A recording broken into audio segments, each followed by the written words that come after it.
Guruku bercerita satu waktu, seorang ayah berjalan dengan anak laki-laki di taman. Dan mereka berjalan bersama. Dan anaknya melihat burung gagak di dahan pohon. Dan dia bertanya, "Ayah, itu apa?" anaknya berusia 2 tahun. Ayahnya menjawab. Itu burung gagak. Dia tanya lagi. "Ayah, itu apa?" Ayahnya menjawab. Itu burung gagak. "Oh, baiklah." "Ayah, yang itu apa?" Itu burung gagak. "Oh, burung gagak. Kalau itu?" Burung gagak. Selama 10 menit, anaknya bertanya sebanyak 30 kali. Sang ayah menghitungnya dan menulisnya di buku jurnal kecilnya. Aku dan anakku berjalan di taman dan dia bertanya padaku tentang gagak 30 kali. Ini hal termanis di dunia. 30 tahun berlalu, anak tidak lagi berumur 2 tahun. Dia sekarang berumur 32 tahun.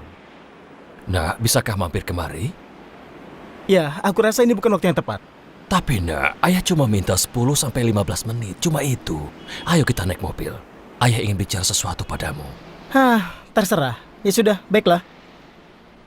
Dia datang ke rumah ayahnya, berkendara bersama, dan pergi ke sebuah taman. Ada apa? Bisakah ayah katakan dengan cepat? Aku punya banyak urusan. Ayo jalan sama ayah. Mereka berjalan. Mereka melihat seekor gagak di atas pohon. Si ayah bertanya, Nak, itu apa? Yang benar saja ya. Itu burung gagak. Oh. Nah. Itu apa? Apakah ini permainan? Aku punya banyak pekerjaan. Itu burung gagak. Aku baru membelikan ayah kacamata baru bulan lalu. Kenapa ini bisa terjadi padaku? Kenapa ya sangat sulit? Aku tidak mengerti apa masalahnya. Katakan saja apa yang ayah mau. Aku sibuk sekali, oke? sang ayah mengambil buku jurnalnya. Kau tahu nak, ini pernah terjadi 30 tahun lalu. Kita berjalan di taman yang sama. Dan kau melihat seekor gagak. Kau bertanya pada ayah 30 kali. Ayah memberimu senyum. Tapi kau tidak tahan meski 2 pertanyaan. Apa yang telah kita berikan pada orang tua kita? Ini bahkan belum menyebutkan Allah. Fakta bahwa Allah menyebutkan dirinya dan kemudian orang tua. Coba pikirkan. Apa yang sudah mereka lakukan ke kita dan apa yang sudah kita lakukan untuk mereka. Apa yang sudah kita lakukan untuk mereka.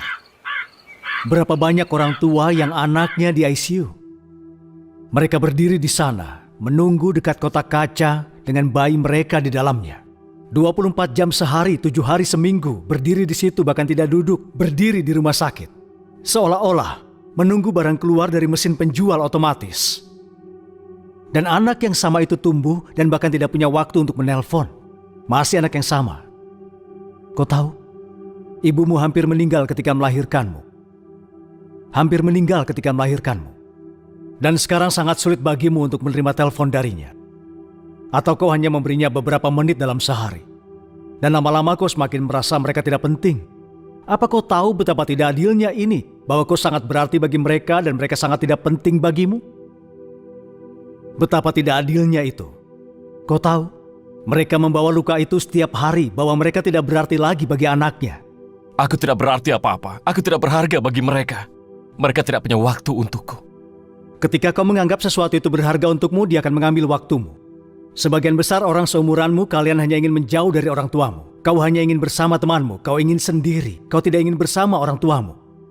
Kau tahu, kau menumbuhkan kebiasaan buruk ini dan semakin lama ini hanya akan bertambah buruk. Orang tua kita mempunyai emosi yang sangat kuat. Mereka sangat melindungi kita. Bagi mereka, kau tidak akan tahu ini sampai jadi orang tua. Bagi mereka tidak peduli kau sudah berumur 60 tahun, kau masih bayi bagi mereka. Mereka masih ingat ketika mereka mengganti popokmu. Mereka masih ingat memberimu susu. Mereka masih ingat membantumu bersendawa dan bersih-bersih setelah kau tahu buang air di kursi belakang. Mereka masih mengingatnya. Kau tidak mengingatnya, tapi mereka mengingatnya. Anakku tidak akan mengingatnya.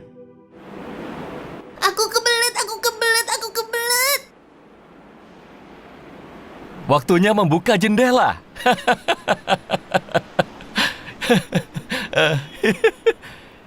Ya. Lalu kukatakan, kalau perjalanan ini tidak akan apa-apa. Ini hari yang buruk bagi mobil ini. Tapi suatu hari dia akan lulus kuliah, suatu saat dia akan menikah, dan suatu hari juga mereka akan punya anak. Mereka tidak akan ingat itu. Tapi coba tebak siapa yang tidak akan lupa? Ayahnya tidak akan lupa. Ayah tidak akan lupa ketika membawanya ke kamar mandi, membersihkannya, dan mengganti bajunya. Ayah, tolong pakaikan aku piyama Spider-Man ini. Dia tidak akan ingat itu. Dia tidak akan ingat sedikit pun, tapi ayahnya akan ingat. Ayah akan terus ingat, dan anak yang sama. Suatu hari dia akan berkata, Ayah, aku tidak mengerti, Ayah. Aku tidak punya waktu sekarang. ketika dia lakukan itu menyakitkan. Sangat menyakitkan. Itu yang kau lakukan kepada orang tuamu. Itu yang kau lakukan kepada orang tuaku dulu. Mereka adalah hidup kita. Mereka memberikan hidupnya untuk kita. Merelakan karirnya untuk kita. Merelakan liburannya untuk kita. Merelakan teman-temannya untuk kita. Kau tahu itu? Aku baru tahu itu sekarang. Dulu aku tidak tahu. Mereka punya rencana hidupnya sampai kau hadir. Kemudian kau menjadi rencananya. Kau menjadi segalanya untuknya. Dan kau berani-beraninya ketika satu hal tidak sesuai keinginanmu, ada sesuatu yang tidak mau kau dengar, kau membentak mereka. Kita bahkan belum berbicara tentang Islam saat ini. Kita hanya bicara tentang kelayakan, hanya kelayakan apa yang sudah mereka lakukan untukmu dan apa yang kau berikan untuk mereka. Itu sangat tidak adil. Itu sangat tidak adil. Ayahku sangat menyebalkan, ibuku sangat begini, mereka selalu marah, mereka tidak pernah bahagia. Bagaimana denganmu? Aku beritahu kalian, aku selalu ulang-ulang ucapan ini. Kalau kau tidak mendapat doa dari kedua orang tuamu, tak ada sedikit pun kebahagiaan yang akan datang padamu. Tak akan ada kebaikan sedikit pun yang datang padamu kalau mereka tidak senang kepadamu. Kau harus lakukan apapun untuk membuat mereka bahagia.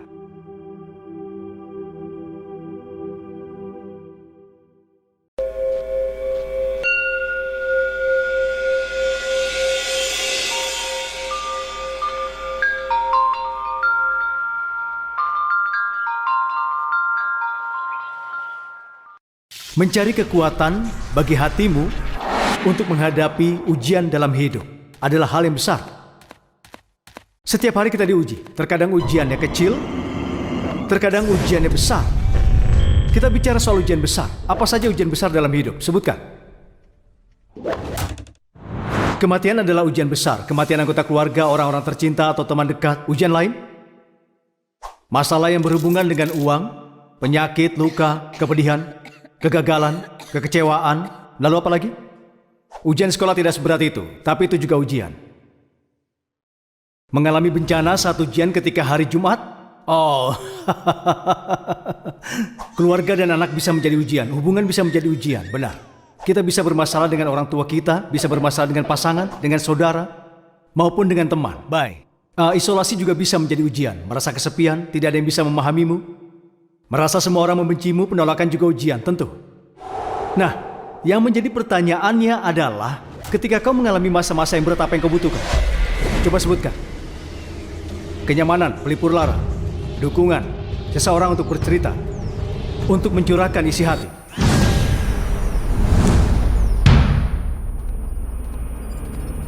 Ketika ada orang datang padaku berkata aku perlu bicara sebentar, biasanya 2 jam. Aku punya masalah, hanya bisa bicarakan denganmu. Hanya kau di muka bumi ini yang bisa mengerti masalahku.